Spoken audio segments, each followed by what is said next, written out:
সন্তান নাকি পোষা প্রাণী, একটিকে বেছে নিতে হলে 40% আমেরিকান সন্তান না নিয়ে পোষা প্রাণীকে বেছে নেবেন। সম্প্রতি দ্য হ্যারিস পোলের এক জরিপে উঠে এসেছে এমন তথ্য।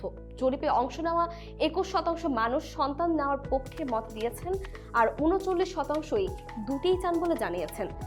যুক্তরাষ্ট্রে 2070 জন প্রাপ্তবয়স্কের উপর চালানো জরিপে দেখা গেছে 83% পোষা প্রাণীর মালিক তাদের পোষ্যকে নিজের সন্তানের মতো মনে করেন।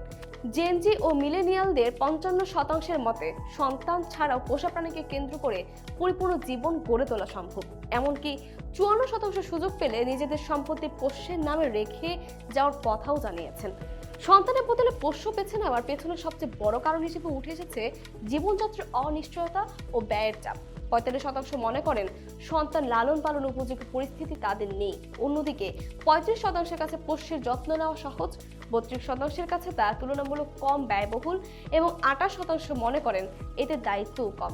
পোষ্যের প্রতি এই টান কতটা গভীর তার আরেকটি চিত্র পাওয়া গেছে তরুণদের ব্যয়ের ধরনে।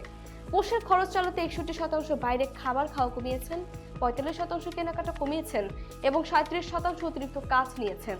কেউ কেউ নিজের স্বাস্থ্য পরীক্ষা পিছিয়েছেন কিংবা ছোট বাসায় উঠেছেন। এরপরও পোষ্যের পোশাক, জন্মদিন উদযাপন কিংবা বিভিন্ন বিনোদনে খরচ করতে পিছপা হচ্ছে না তারা। এমন পরিস্থিতিতে পোষা প্রাণী মালিকদের মধ্যে আইনি সুবিধার দাবিও জোরালো হচ্ছে। 69% চান পশুকে আইনি নির্ভরশীল হিসেবে স্বীকৃতি দিয়ে কর ছাড়, চিকিৎসাজনিত ছুটি ও বীমার মতো সুবিধা দেওয়া হোক। তবে প্রযুক্তির বিকল্পে সন্তুষ্ট নন তারা। জরিপের 86% মালিক বলেছেন কৃত্রিম বুদ্ধিমত্তা দিয়ে তৈরি করা কোনো কৃত্রিম পোষ্য কখনোই বাস্তব প্রাণীর সঙ্গে তৈরি হওয়া আবেগ ও মানসিক সম্পর্কে জায়গা নিতে পারবে না। ফলে জরিপের ফলাফল শুধু সন্তান নেওয়ার প্রবণতার পরিবর্তন নয়, বরং মানুষের জীবনযাপন, অর্থনৈতিক চাপ ও পারিবারিক ধারণারও একটি বড় পরিবর্তনের ইঙ্গিত দিচ্ছে।